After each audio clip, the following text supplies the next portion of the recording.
everybody.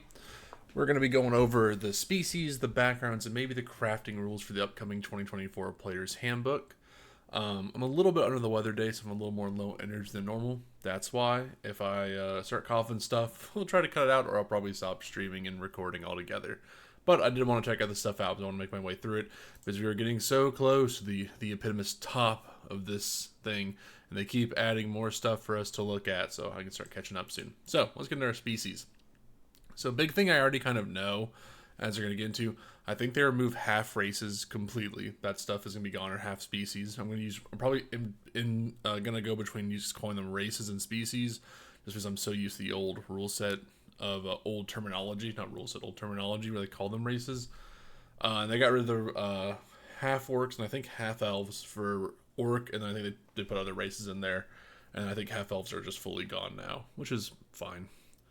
Your species is an integral part of defining where your character came from, with your character's background rounding out the other half of their origin.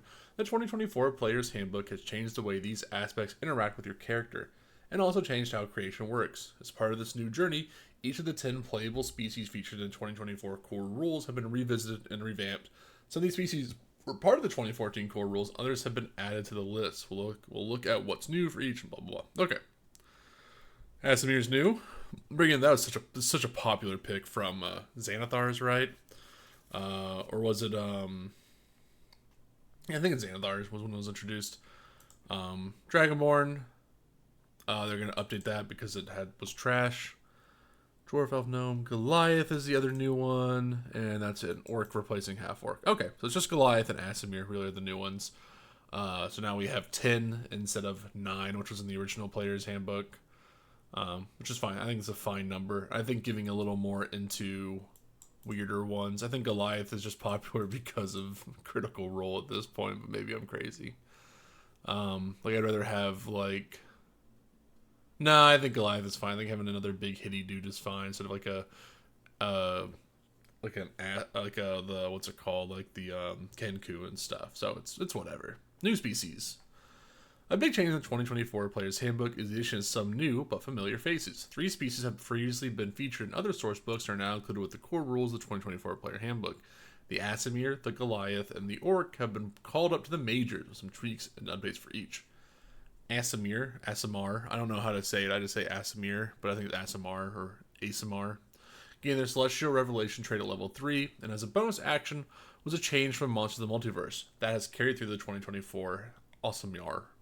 An updated boost has power to the new core rules that an ASMR no longer has to pick which option of this trait you want to have when you unlock it. Instead, you choose which option you want to take whenever you activate it. That means that your Celestial Revelation is now tied to your mood or emotional state when you call upon it. Are you looking to soar with your heavenly wings? Are you ready to be a righteous beacon with your inner radiance? Or are you feeling broken, crestfallen, and dour with your necrotic shroud? That's a good change. I think giving players more options with their stuff is good. The 2024 Goliath leans more heavily into the giants that they descend from. Now you get to choose a specific type of giant that is in your family line. Like Tieflings, this ancestry doesn't have to determine your Goliath destiny or personality, but does mean inheriting different gifts you tap into. For example, a descendant of fire giants can add an additional D10 fire damage on a successful attack roll. A Goliath with stone giant ancestry can use a reaction when you take damage to roll D12, add your con modifier and reduce your damage by that amount. That's pretty freaking good. Each of these types of traits can be used a number of times equal to your proficiency bonus. Those are pretty good additions.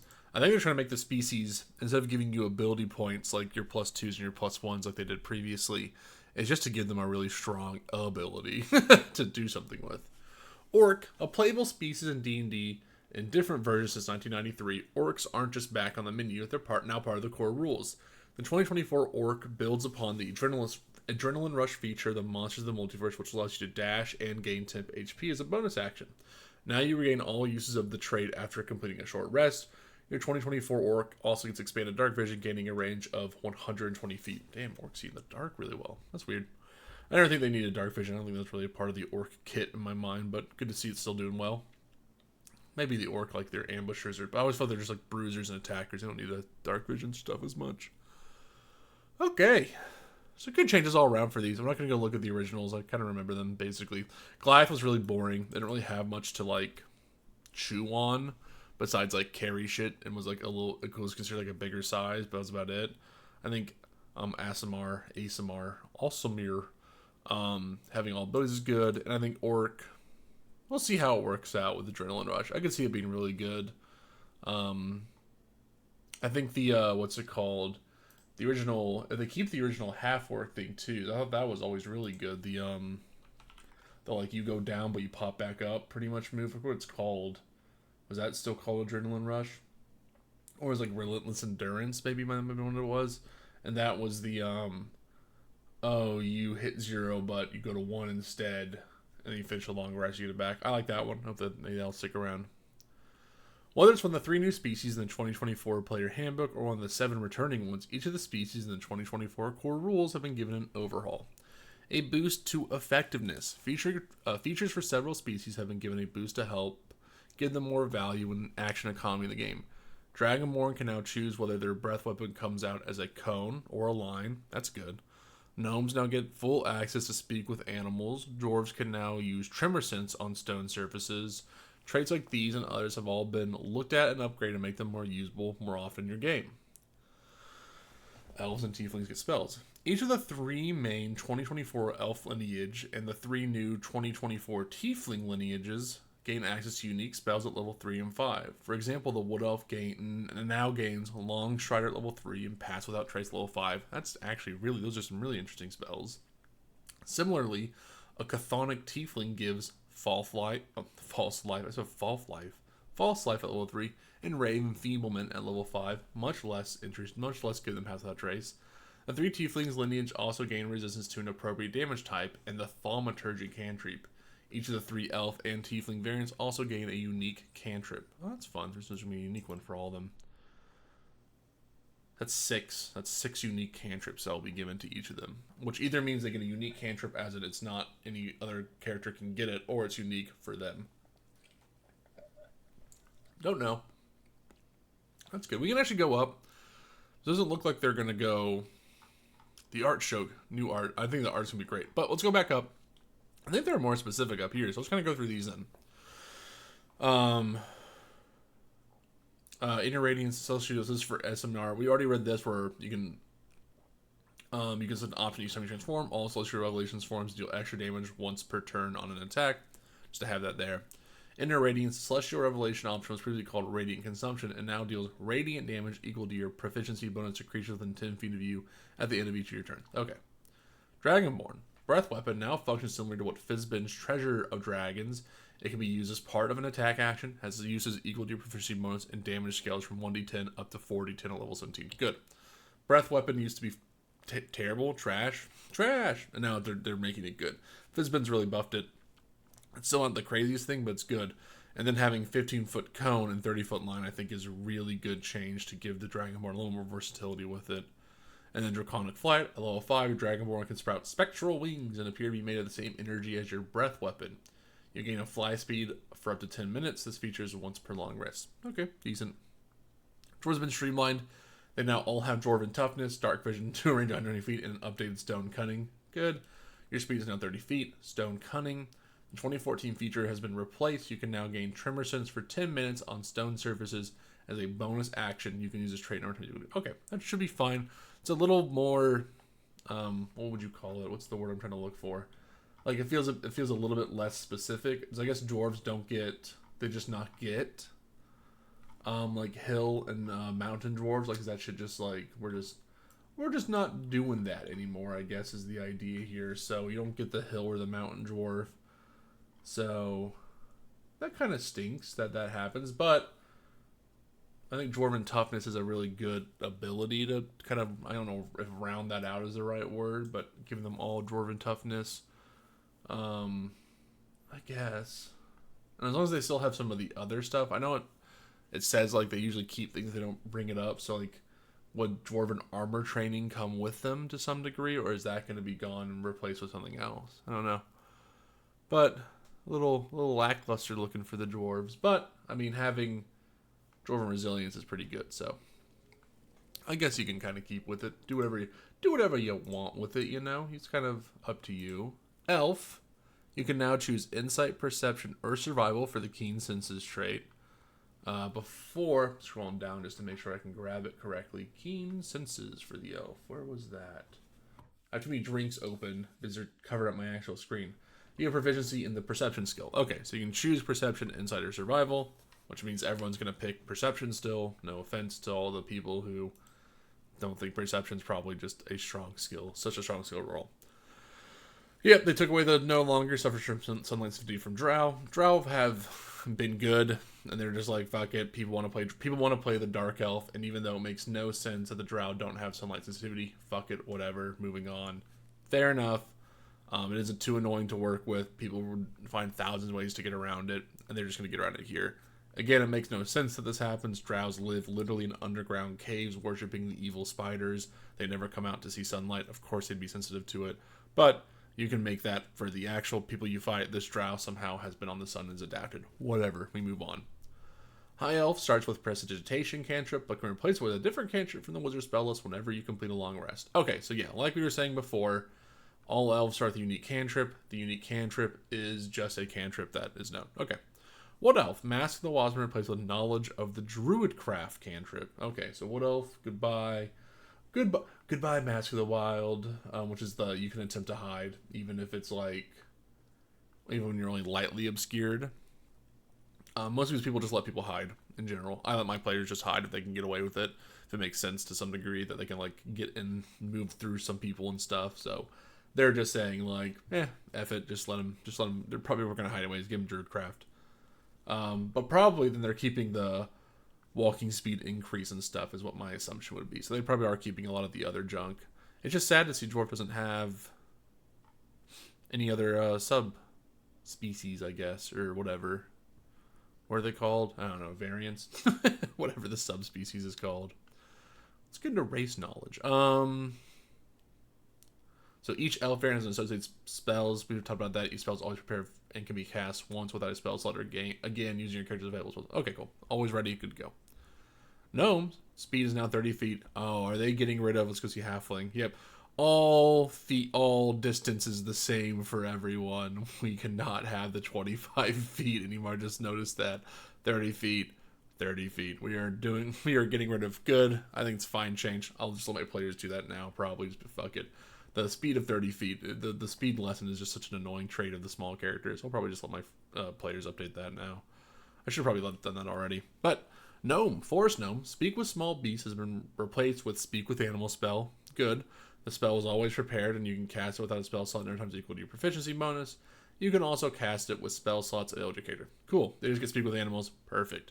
Rock Gnome, you gain the Mending and Prestidigitation cantrip.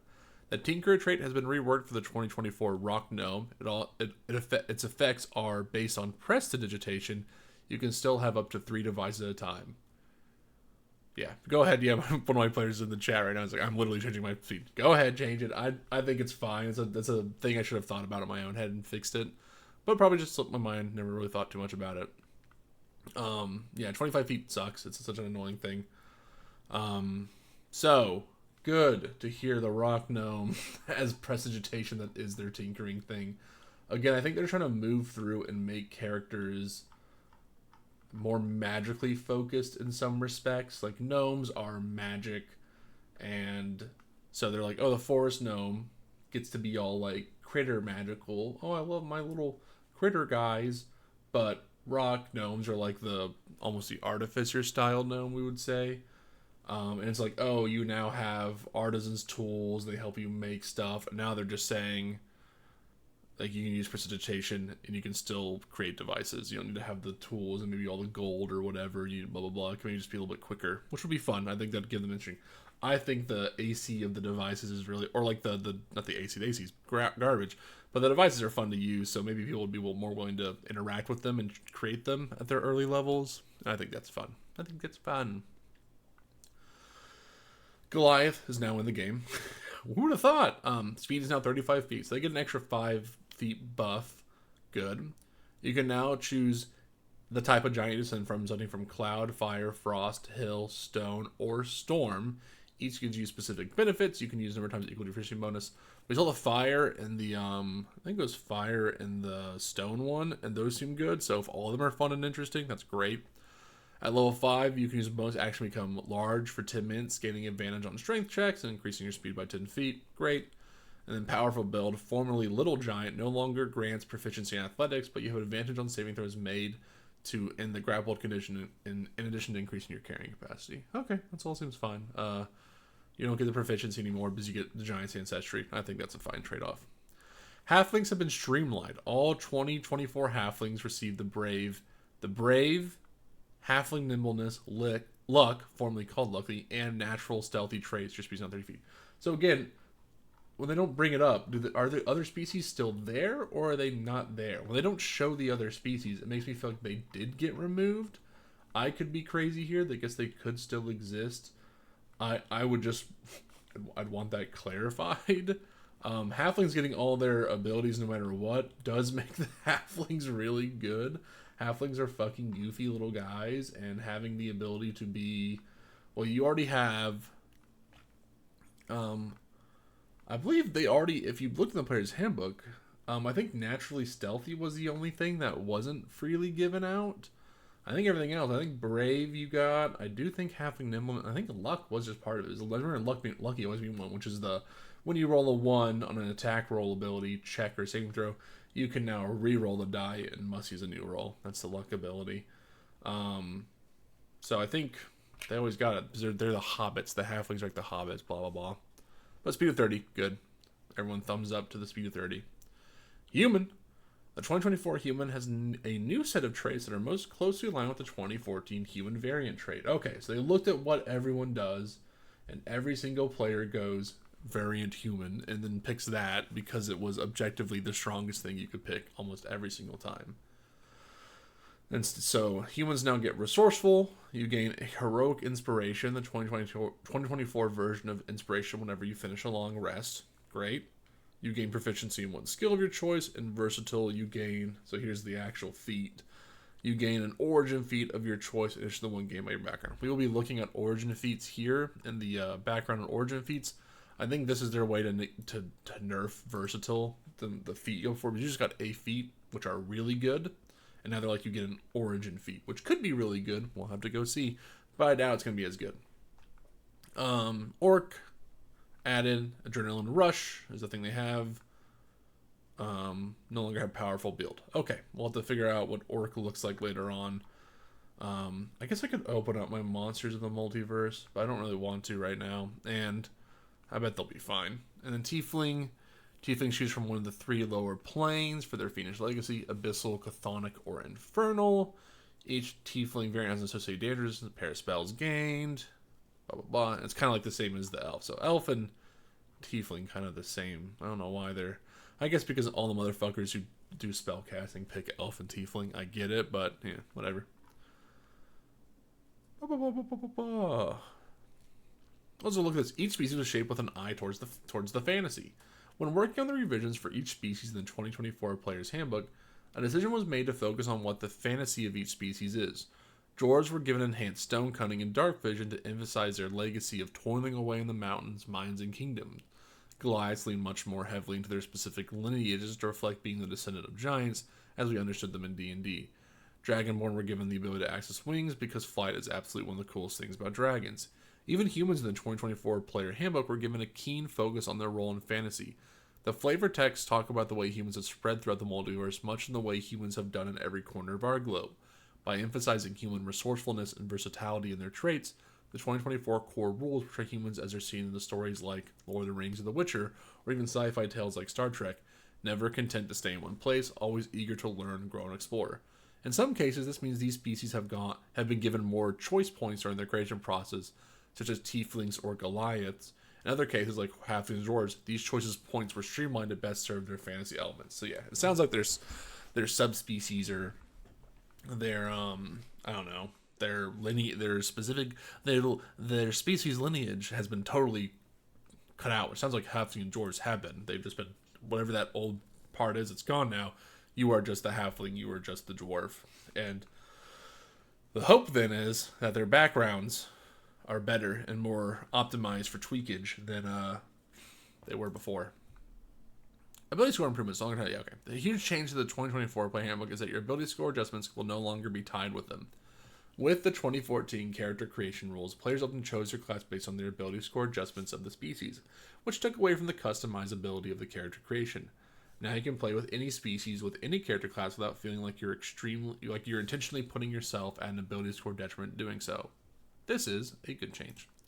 Your ability score adjustment now comes from your background. This is the change I wanted to see, which also gives you proficiency in certain skills. I hated +2, +1, whatever you want. It has to come from your background. This makes sense. This makes backgrounds more important to your character creation as the part of your character's history where they hone their skills and abilities. Now, again, this will also have the problem they're talking about where people are just going to pick the background they have to pick to get the stuff they want, which, some way, I think people are going to really hate. Again, because it feels like the same problem, but for backgrounds. But it's less. But they're trying to remove the thing that D&D is trying to do right now is remove the racism clause they've had installed in their game, which is like, if you pick race, you get these abilities. And I think to some degree, since we all see ourselves as humans have backgrounds that affect how they are, right? If I was born as like a person who constantly did track running, I'd imagine I'd have a athletics proficiency. Instead, I picked, I don't know, tech and teaching, and so now I have like a background in performance and, I don't know, investigation or something, right? Like, these are things that just happen with us, and they give us different skill sets. And so I think that's what they want to try to reflect in their stuff, that the races or the species of the game are all kind of similar-ish, as in they're all kind of these humanoid creatures that have certain benefits, such as like a Goliath can fucking hit you and turn his weapon into fire because he comes from a fire giant and is naturally bigger and all that stuff. But you could be just as strong and he could be actually weaker than you because this Goliath is actually the wizard and you're the fucking human that is built as shit by being a bodybuilder. And I think that's fine. I think these are things that are fine with each other. The way score adjustment worked for the 2024 background is that the background has 3 ability scores tied to it. You can choose to add +2 to one of those ability scores and +1 to another, or add +1 to all 3. For example, the farmer background gives you strength, con, and wisdom to choose from. The wayfarer background gives you dex, wisdom, and charisma. That's pretty okay. I think that's good. Give you choice inside the background to mess around with. Interesting idea, because it lets you do good things like, for a farmer, strength and cons can be great for any fighter thing, but you could do farmer, wisdom, con for a druid, and that would be totally okay in line. Or let's say you want to be like the monk. If this was Dex, it would be like a monk. You could do +1 to all, and it would be fine depending on your roles and everything. So I think that's actually good. Give you choice within the background. Using background from the older books. While these 10 species have seen revisions for the 2024 Player's Handbook, you can still use species and backgrounds from previous books. A sidebar in the character creation rule chapter gives you suggestions for how to adapt backgrounds and species from older books when creating new characters for the 2024 core rules. Sounds good. They're also going to add a whole bunch of art. The art has been, as I've said before and over again, looks amazing. We will look at the new feats backgrounds because we're going to be, I think it's probably just going to be at the bottom of this again, right? Yeah, we'll take a look at that when we finish this one. So cool. I like the species changes. I wish they had more. There's so much breadth of love for the species in D&D. But again, I feel the 2024 Player's Handbook is literally a redo of the 2014 one, and we're going to see Xanathars get redone and stuff like that. Maybe not the exact same way, where we're going to it's going to be like Xanathar, 2024 Xanathar's version, but it will be like, this is Plinkplow's Emporium of the Bazaar, and it's like, oh, that's Xanathar's Guide to Everything Part 2 kind of moment. And I don't even think they're doing this just to be like, we're gonna get the money out of you, though to some degree it is, because they could have just released this for free, right? But they're not. They're gonna release it for money, so it's still, they're always gonna try to get money out of you. But I think it's legitimately, the cause is just so far, as in like, we need to update our fucking game. It's been going on for a while, people keep playing it, so we gotta update it. Of course, you're going to ask for money for it, but I don't think it's like the worst thing ever. I'm going to drink some water real quick. The 2024 Player's Handbook has changed the order you move through while crafting your character. Think of it as stepping backwards in time through your character's history. To start with where your character is at the beginning of your game, your class, and look at the road that led to this heroic point, your background, and finally look at how you began your life with your species. Huh.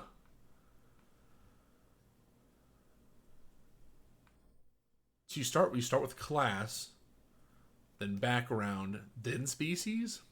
Interesting. Okay. I always liked species, background, class.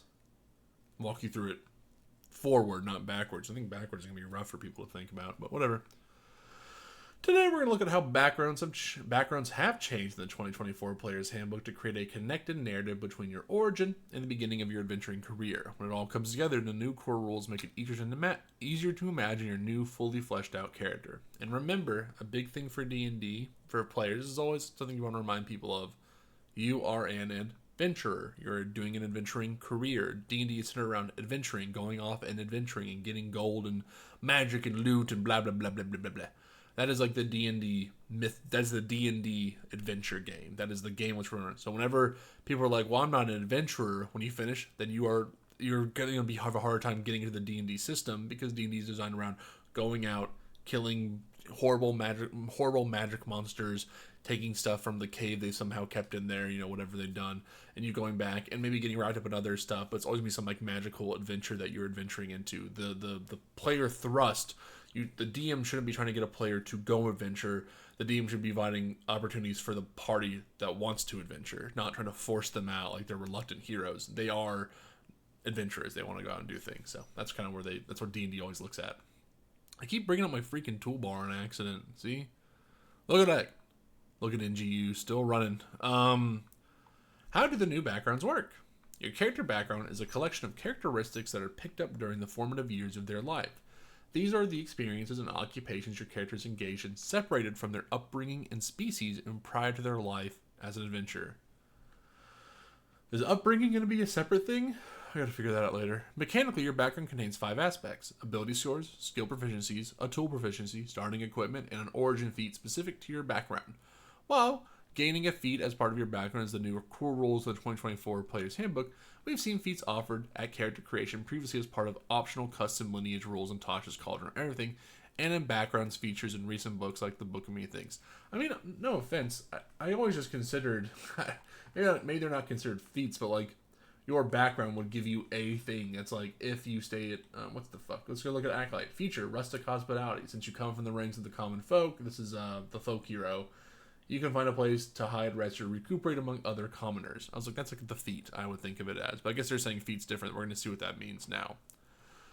So let's talk about how each of these different parts of your new background mean, and when you'll do them, and what you'll do with them during the character creation process. We'll use the Wayfarer background as an example. Let's go look for Wayfarer. Does it even exist in old one? I don't remember Wayfarer, but I could be crazy. We got soldier, urchin. Yeah, we're ending at urchin. So Wayfarer's a new one. Okay, the Wayfarer shares some DNA with the urchin background from the 2014 Player's Handbook, represents a larger swath of characters who have fallen through the cracks of urban society. It could be the Artful Dodger. It could also be Fagin. Edgin's backstory in D&D Honor Among Thieves has shades of the Wayfarer once he leaves the Harpers, and Mole and her gang and Tiefling kids in Baldur's Gate 3 certainly fit the bill. Okay, makes sense now. Each background has a list of 3 ability scores to choose from. You can increase one by 2, another by 1, or you can increase all 3 by 1. The Wayfarer offers Dex, Wisdom, and Charisma. Origin feat. Each background has a specific origin feat that best represents a talent your characters develop while living this portion of their life. The Wayfarer background grants you the Lucky feat. Oh, so you get a real ass motherfucking beat. You don't get the you don't get like some joke one. You get like this thing is like a big deal. You get the Lucky feat. Okay, so that's really cool. That I think is a huge buff to any background now to get an actual feat. If you'll get like Lucky, or if you start getting like Mage Slayer, or something gives you like, what is it? What's this? Sentinel. This is gonna be kind of crazy, right? So okay, we'll see how that works. Probably make some new ones to make them better too. Skill proficiencies. Your background grants you proficiency in 2 specified skills. For the Wayfarer, you gain proficiency in Insight and Stealth. Tool proficiency. You gain proficiency in a specific tool that would have been commonly used in your background. For the Wayfarer, this proficiency is with Thieves' tools. Cool. And then equipment, you're going to get equipment. This is the equipment your character starts the game with. Or you can choose to opt out of the starting equipment and start with 50 GP to spend on the equipment of your choice. Good. Stop the rolling. Just give you the money. The Wayfarer begins with 2 daggers, set of thieves' tools, a gaming set of your choice, bedroll, 2 pouches, a set of traveler's clothes, and 16 gold pieces to buy something else. That's fun. I think that's good. I think also 2 daggers is a fun start. I think like making sure people don't get too strong of weapons is fun. And let them go get weapons when they go kill their first goblins. They'll go get a scimitar from the dead goblin. Good. Okay, 16 backgrounds. Shit, is that more than what we got before? Let's go look.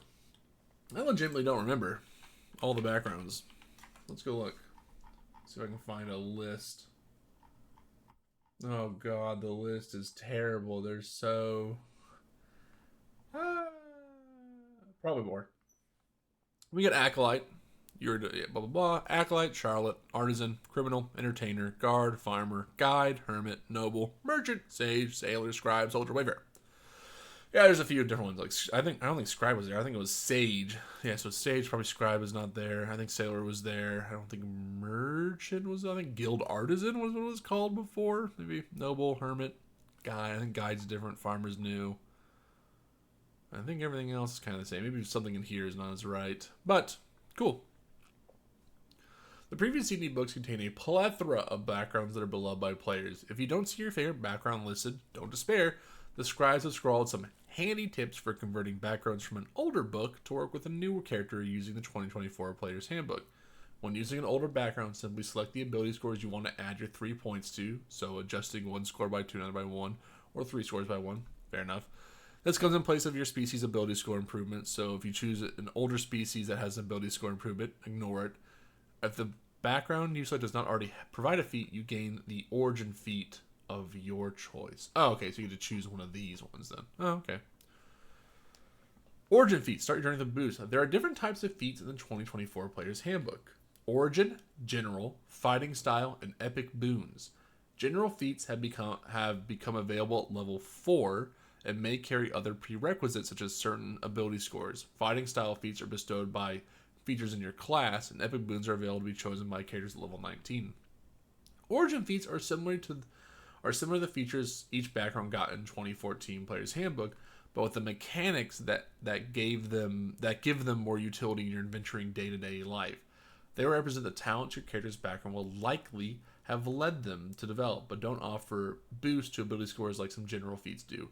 These are designed to be abilities that brand new adventurers might possess versus skills that more veteran heroes might have gained on the road. Okay, so Wayfarer gets an origin feat. It's the lucky feat. We'll go make sure the lucky feat looks the same. After finishing a long rest, you have a number of luck points equal to your proficiency bonus. You can expend 1 when you make a d20 test to give yourself advantage. You can also expend 1 to just impose disadvantage when a creature rolls a d20 to make an attack roll against you. Okay. I think it's I don't think it's as good as Lucky used to be. Lucky was, you have 3 luck points. You can spend 1 luck point to roll an additional d20. You can choose to spend 1 of your luck points after you roll the die, but before that it was...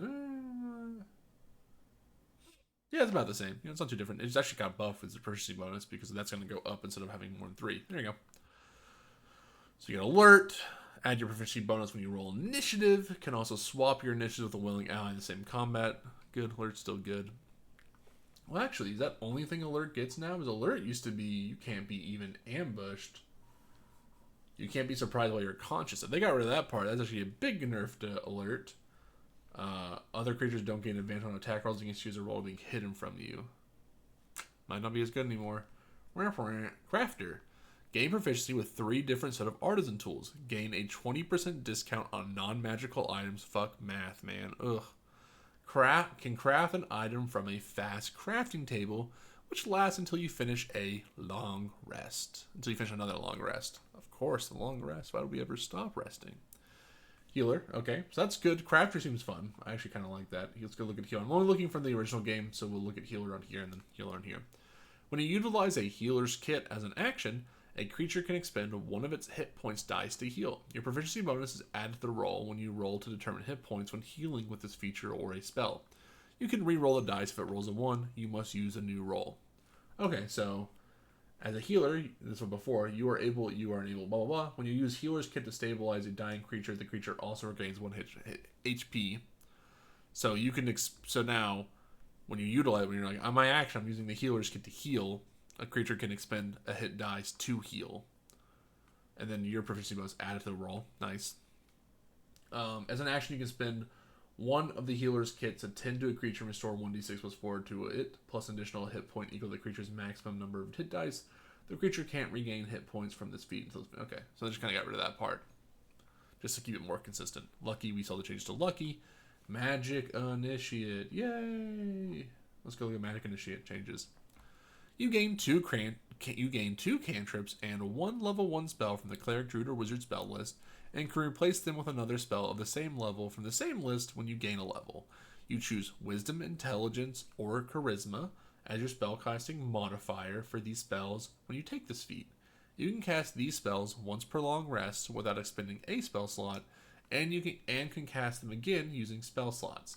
This feat can be taken more than once, but you must choose a different spell each time, so you can't be casting the same level 1 spell over and over and over again. Okay, that's a big changes.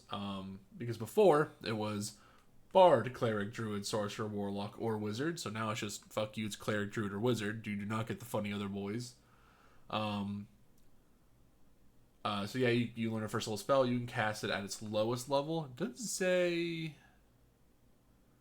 You can cast these spells once per long rest without expending a spell slot, and can cast them again using spell slots. Technically, it doesn't say you can not cast it at its lowest level, so you could technically take a level 1 spell, and I guess you could cast it at the highest form of the level you can do it without expending a spell slot, which would be interesting if that's true. And then your spell casting ability, you pick it, so whatever you want to do. Interesting. Interesting.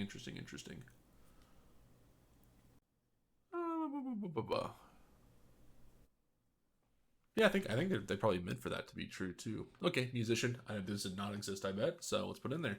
You gain proficiency with 3 musical instruments. At the end of a short or long rest, you may play the instrument and grant heroic inspiration to a number of allies equal to your proficiency bonus. Play a little jig, get everyone pumped up. That's probably, what is that a part of? Let's go find that. The Entertainer. Okay, there you go, found it. I was just trying to match these up. So alert might be guard. Could be criminal. We'll go through all these first and we'll kind of move them back.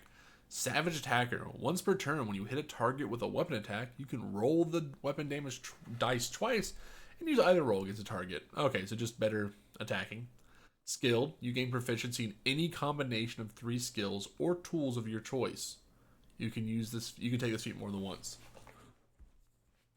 So technically, so this is like what they're saying for the human. Human gets 2 of these because they get their background and then they get to pick one of these as the human. So we'll kind of get into that in a sec. Tavern Brawler. When you hit with an unarmed strike and deal damage, you can deal 1d4 plus your strength modifier. If the damage dice of your unarmed strike roll is 1, you can re-roll it and must use a new roll. You have proficiency with improvised weapons. Once per turn, you can hit a creature with an unarmed strike as part of the attack action in addition to dealing damage. You can push the target 5 feet away from you. Once per turn, when you hit a creature with an unarmed strike, you can also push them. Okay. And then Tough, when you first gain this origin feat, your hit point maximum increases by twice your character level. Therefore, your hit point maximum increases by 2 each time you level up. Yay. Tough, not as good. Let's go look at Tavern Brawler and Tough real quick. I think Skilled is about the same. Yeah, Skilled is the exact same. Tavern Brawler. Increase your strength or combat. We got rid of that. You're proficient with improvised weapons, unarmed strike. Your unarmed strike uses a d4 for damage. When you hit a creature with an unarmed strike or an improvised weapon in your turn, you can use your bonus action to grapple. And because the grappling is already part of the unarmed striking attack, you now just can push them away if you want to.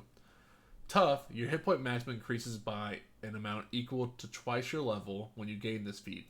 Whenever you gain a level thereafter, your hit point maximum increases by additional 2 points. Yeah, okay, just clear up the language for it. Perfect. Tough sounds good still.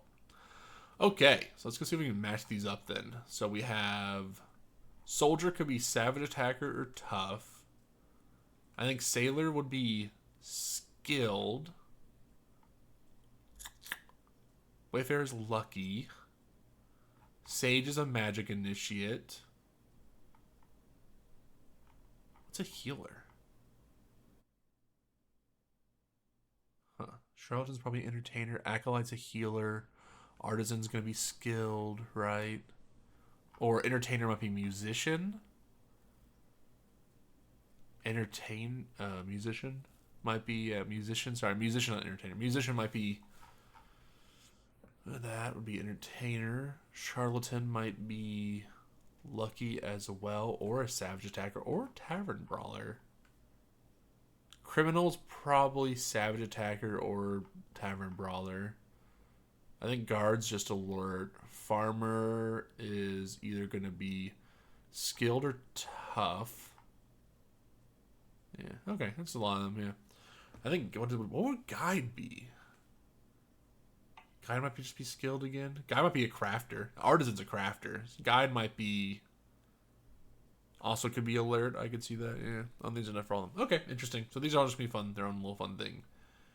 You automatically gain one specific origin feat as part of your background, but you can add more to your repertoire in other ways. For example, if you play a human character, one of your species features to gain extra origin feat of your choice.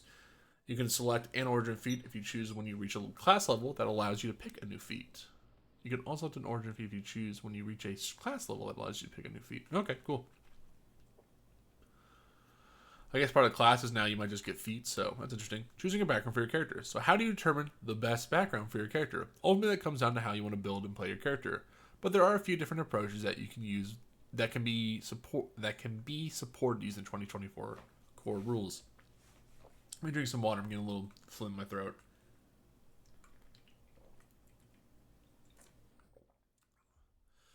God damn. Yeah, I definitely think I'm getting sick. First, for a purely mechanical approach, you can simply look at which abilities are the primary focus for your character class, and then select a background that gives you a boost for that score. The 2024 Player's Handbook is a helpful table for giving you an assortment of options for each ability score. The options can be pretty diverse as well. A strength-based character with soldier or guard background might seem obvious, but farmer and artisan are also in the mix for strength. Another possibility is to consider what background best ties to the flavor of your class and how your character got there. A wizard, for example, is most likely to have come from a life of study as a sage or scribe.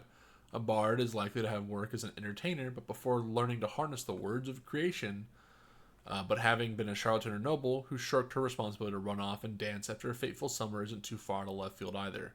While common wisdom might lead to emphasize your most important stats, there can be a benefit to using a background to supplement skills you might not usually access with your class. Say sorcerer's magic talent is more inherent to them, you can imagine your sorcerer as a wayfarer. Their inability to control their magic at a young age led them to a life on the street where they picked up a few skills like lockpicking. Maybe you want your cleric to have honed perception, so you imagine them having worked as a guard until a chance encounter turned them into a devotee of Corlon. Could be anything. You can do whatever you want with your background. Backgrounds have been an important part of your story. Blah, blah, blah, blah, blah, blah, blah, blah. Let's go look. Let's go see what they had to say. These guys, put my headphones back on for the first time in a minute. So when you're making your character now, you will first choose your class, the most important choice you make for your character, and then you will flesh out your character's origin. And so we like to think of it as, you might decide, I want to be a fighter, or I want to be a rogue, or a cleric, or a wizard. And then you think, well, how did I get there? What did I do before I was a member of that class? And what do I know about my character's childhood? And so it's when you start pondering those questions that you turn toward the character origins chapter. And you will essentially be going back in time in your character's backstory. So again, you start with your class, then you'll ponder, well, what was my character's background? And background is all about not only what you did prior to becoming an adventurer, but also back in time in your character's backstory. That's what So it looks becoming like. an adventurer, but also where you did it to becoming Where is and it? background. It is what it's going to look like to some degree on the pages. That looks so nice. I think the art and everything is It's all so about beautiful. not only They're starting to show it off and stuff. That's the real reason I'm probably going to pick up the Player's Handbook, is just to have what some you did prior art. to becoming an adventurer, It's so also good. where you did it. You know, were you a sailor? Were you a criminal? Were you an acolyte in a temple? Were you a sage? And then you keep going back in time in your character's origin to your birth, and that's when you then ponder your character's species. And your species choice and your background choice together combine to give you a number of critical game capabilities that will really help flesh out your character. Background has far more weight for your character now than it did in the 2014.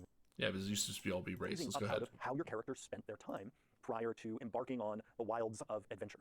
And those two things in particular, the ability score adjustments that backgrounds bring, as well as the feat, mean your background will have an effect on your character for your entire career. And that was something that was not necessarily the case in 2014 backgrounds, except for perhaps the proficiencies you got. Right? You would still enjoy those throughout your career. But now there are more parts of your character that are forever affected by your character's background. Now, to support the use of feats at first level, we have now divided feats up into categories. Because we don't want a first level character to be plunged into the deep end of feat pool. We want you to be able to sample feats and to have that sampling be curated so that the feat you get from your background is from a special selection of feats that are appropriate for a starting character. And so those feats are now in a category called origin feats, appropriately enough, because you get them as a part of your character origin. Now, even though they're in that category, later on, if you decide to go deeper into feats, you could potentially choose other origin feats for your character as well. But to start, each person gets just one origin feat that's provided by their background. Except for humans. Except for humans. Humans get 2 origin feats when they start because they're humans. Your background is providing, as well as the ability score adjustments. Now, okay, that all makes sense. To interlock with as many appropriate classes as possible. Previously, when we previewed this approach book, provide a huge array of character building options. And now, if someone, I think we're just gonna go over everything. It doesn't sound like there's much new. Okay, cool. Background, origin feats, great. All that actually just sounds really good. I actually don't think I have much complaints here. So I'm not even gonna try to pull one up.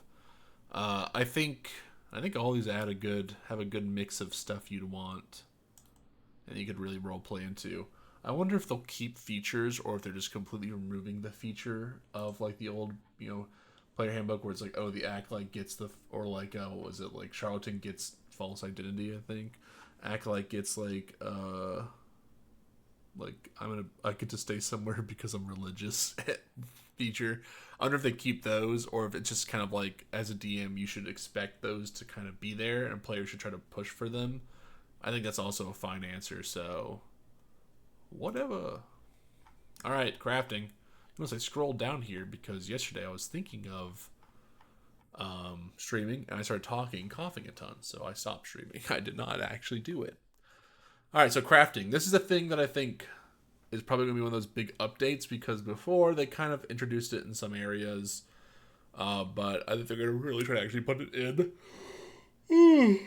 Sorry, they're going to try to put it in the 2024 Player's Handbook because players want to know how to craft shit. They just really want to know. And I think it's dumb that players want to craft stuff, but it's like that is like what the world has turned into with Minecraft and shit. People are like, how do you craft something? They're just like buying it or finding it. People are like, how do I make it? I think that's like a skill that I think people always kind of want for, and it just didn't really exist in D&D in like I don't know. I'm trying to figure out how it was there, but no one was like, yes, I wish to craft. There was like a small little blurb in the player's handbook that was like, well, it costs a certain amount of money and you can blah, blah, blah, blah. I don't think anyone ever read that shit or like understood it to a degree, and so people would try to make their own shit up. I think they're going to try to clarify those rules now, is my assumption. Dig deep into your bag of holding and pull out tangled bundles of vials, files, pouches, and pliers you threw in and forgot about way back at level 1. The tools you've lugged across the Sword Coast are now worth their weight in gold. In 2024 Player's Handbook, crafting rules have been updated. Now your tool proficiencies help you create useful equipment that anyone in your party can use. Take a look at how you can make potions of healing, armor, and spell scrolls using something as simple as your starting equipment. Great, this is what we want to hear. But also, real quickly, ding ding ding, thick problem. If you're introducing, they can start making their shit, it means they better be spending. You better make sure they're spending gold on it. But I bet they will. I have no doubt in my mind people will be spending money on shit. So let's go make sure they're actually doing it. Every hardy adventurer knows that bringing the right tools is half the battle. When you create a character using the 2024 Player's Handbook, you'll pack up your adventure using equipment and or gold pieces by your background and class. Handy adventurers should turn to Chapter 6, Equipment, and cast your gaze upon the new tools section. There's a world of potential waiting for you there. How does crafting work? The new rules for crafting found in the 2024 Player's Handbook allow any character with proficiency in a tool to craft items from that tool's crafting list. Easy, simple description. Okay, cool. Now you can brew potions of healing on the fly with a herbalism kit or sell yourself a dragon costume with your disguise kit. Crafting a non-magical item requires you to collect material worth half the cost of purchasing it, rounded down. For example, you'll need 25 gold pieces of raw material to make alchemist fire, which is worth 50 gold pieces. Unlike the crafting downtime activity in 2014 Player's Handbook, you'll now make progress towards completing your non-magical item in increments of 10 gold pieces per day instead of 5. That plate armor will take you 150 days instead of 300 or 75 days with the help of a friend. Not fast enough? Take a look at the Crafter Origin feat. You'll pick up proficiency with 3 different artisan tools and the ability to create useful items like torches, rope, nets, and grappling hooks overnight. Also, capitalism hack. Non-magical items that you buy are 20% off. I wish knowing how to weave a basket offered this kind of perk in real life. Cute, a little funny. But yeah, so Crafter Origin, which we saw before, is probably going to be really good now.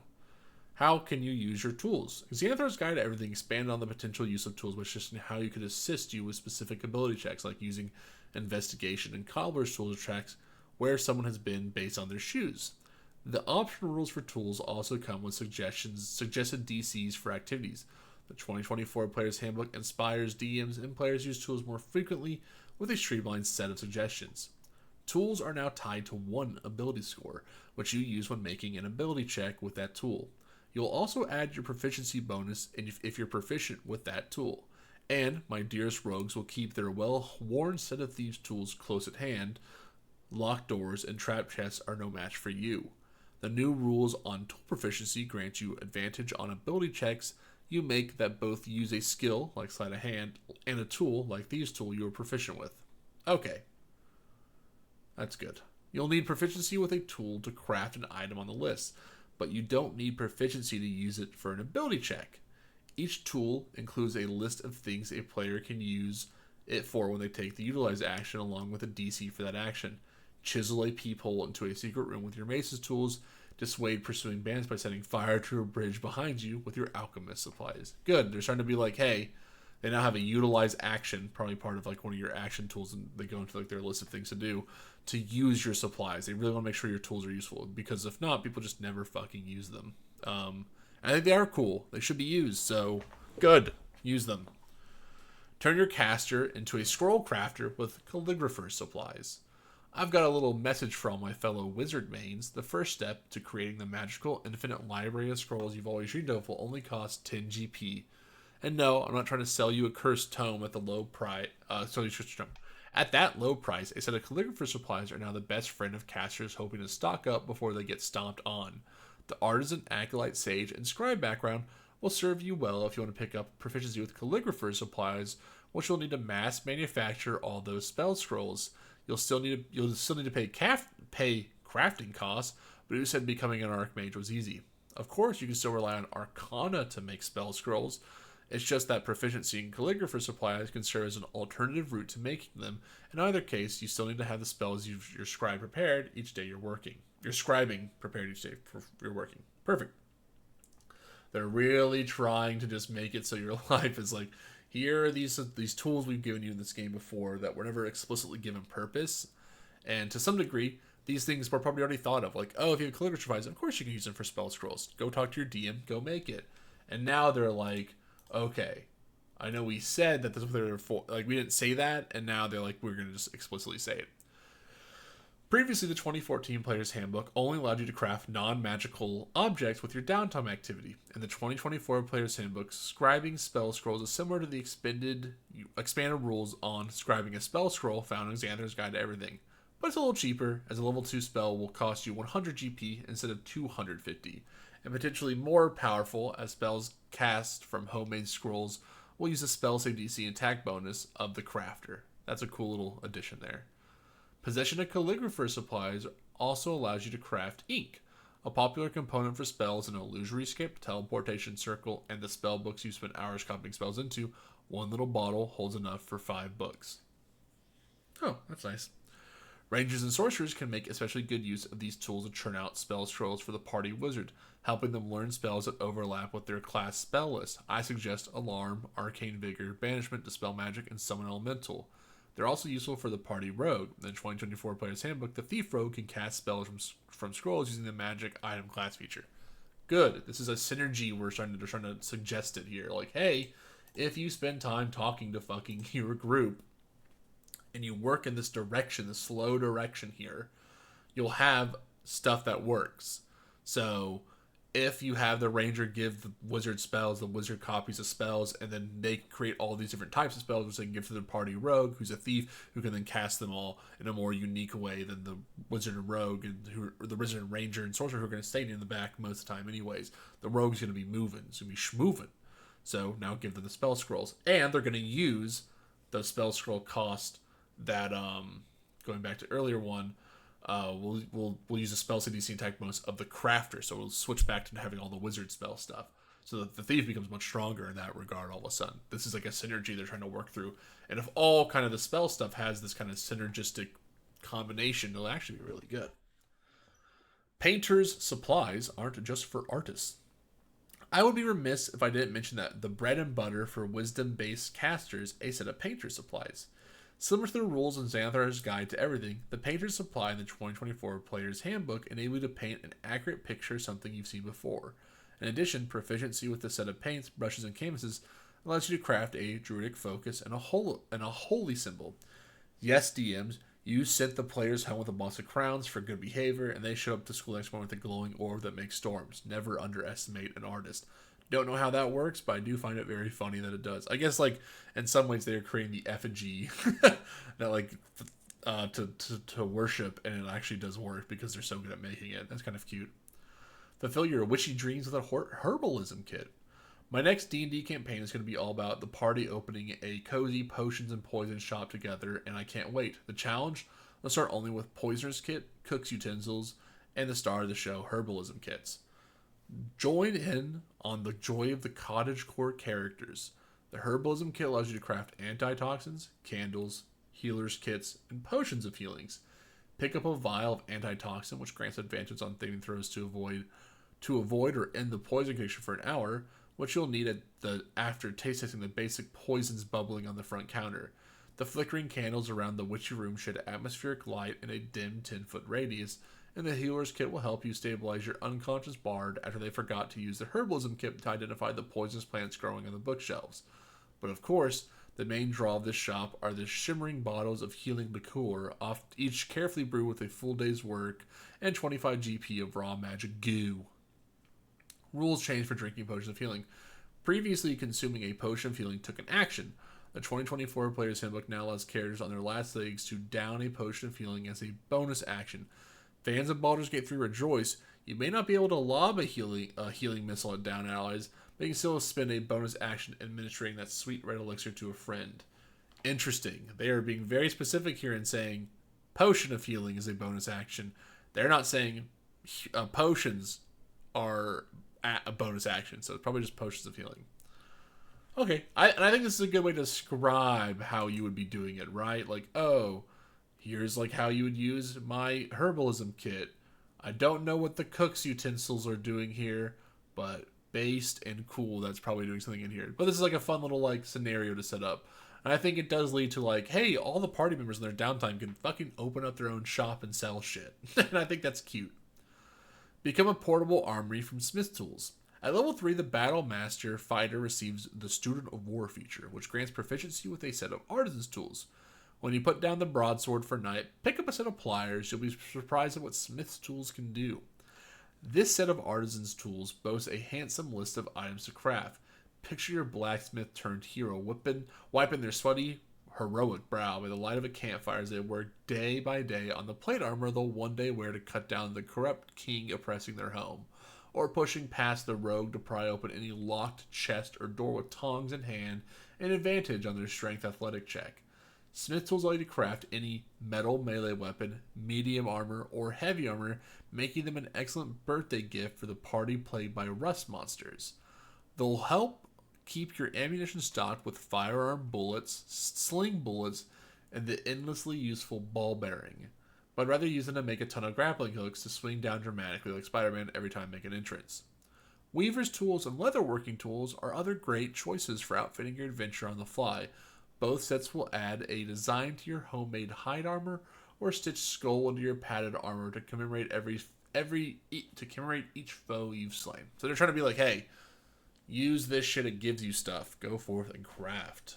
Okay, let's just see what they say a little bit more. We have a lot of new things in the Player's Handbook, but we also have crafting rules. Tell me about those. So one of the surprises waiting for people in the new book are these crafting rules that make it easier than ever before for players who've dreamt of their characters making stuff to do exactly that. And these new crafting rules piggyback on a redesign of all of the tools in the Player's Handbook. So we've already talked about the fact that the equipment chapter has weapon masteries for all the weapons. Well, we also gave new rules for all of the tools in the equipment chapter. Every tool now has something you can do with it using the utilize action. So the tool actually has a concrete function in regular play, but then also the artisan's tools in particular, they now each have a list of things that you can craft with them. And so the new crafting rules interlock with the revised tools, where if you have the proficiency, you can then use that tool to craft things on that tool's list using the new crafting rules. The new crafting rules, in addition to providing you a way to make the weapons, armor, and adventuring gear in the player's handbook, also provide you an easy way to make potions of healing and also spell scrolls. Other magic items, their crafting rules are in the new Dungeon Master's Guide and are far more straightforward than the crafting rules we had in 2014, but we wanted to bring potions of healing and spell scrolls to the crafting rules in the player's handbook itself, because we already had the potion of healing in the player's handbook in 2014 as something you could buy from a regular shop, and we also now have spell scrolls on the adventuring gear list as something you can buy. And so we Okay, so just trying to wanted leave it people all to be able to make so that those makes things sense. themselves. We have also made it clearer how your tools interact with your ability scores. So if you were curious, well, what ability do I use when making a check with a tool? We now tell you that. And we've also good. added rules for every piece of adventuring gear in the book. So previously we had a big adventuring gear table, and only some of the items on that list had entries in the equipment chapter. Now every single thing on the adventuring gear table has an entry in the book that tells you what that piece of equipment is for. And there are also new pieces of equipment. Some of those new pieces of equipment are there because it's just simply something we thought should be in the player's handbook, but also some of it is there to actually support the tools and the crafting system. A great example of this is when working on the cartographer's tools, I realized, well, we don't have a map for you to make. And so we now have maps you can buy in the adventuring gear section with an actual game benefit. And then in the crafting system, now there's something for someone who has proficiency. Good. Make the fucking things players get to be getting good. Why does it just say I'm done? D&D choose through the DM layer. With cartographer's tools to actually make. And there are several other things like that that are not only going to be fun for people to purchase from the adventuring gear table and use and play, but then also fun for people to craft if they decide to dive into this crafting system. The crafting system will also give new uses for people's hard-earned gold, and it will also let them stretch their gold further, assuming they have enough time between adventures to actually spend on crafting. When you pre-order the digital physical bundle, you also get an exclusive. When you pre-order the digital physical bundle, but I think this comes out next year. I think the Monster Manual is like still a year away, right? Yeah, we're so far away. Okay, so sick. That was our 10 Thieves 3. We then are kind of gonna go hit up, I guess, Path of the World 20. I think how to create a character is something we already saw. I'm imagining this is just like, yeah, species, ability score, blah blah blah blah blah blah blah. I might look at this, but I doubt. I think this is all just going to be kind of the stuff we've been going over, so I don't think there's much thing here. And then we have our 12 best feats for Cleric, which I think we're going to kind of finally get to see some new feats, which are going to be interesting and see what kind of requires, what things require, what they say, and then you get your boons. So we might see some more of these. You might just take a look at them. But honestly, I think we're getting to the end of our long line of things to look at with 2024 changes. And I'll just have to check in every probably week or 2 weeks to get the updated features and stuff. But with that being said, cool stuff. We're going to go transition over into playing some freaking Hollow Knight.